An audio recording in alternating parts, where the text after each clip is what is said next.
Днес ще покажа моята салата от зеленолистни. Избрала съм киселец. Това са листа от морков, които обикновено изхвърляме, но са изключително богати на витамини и минерали.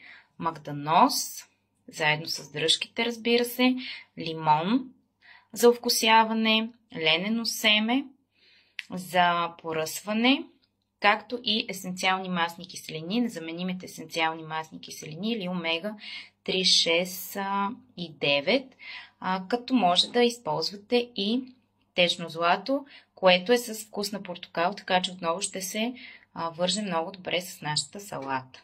Сега продължавам с нарязването на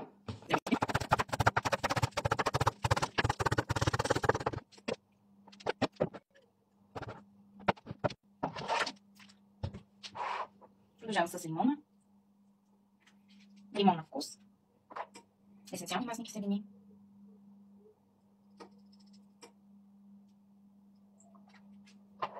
ленено семе, колкото желаем, и малко хималайска сол.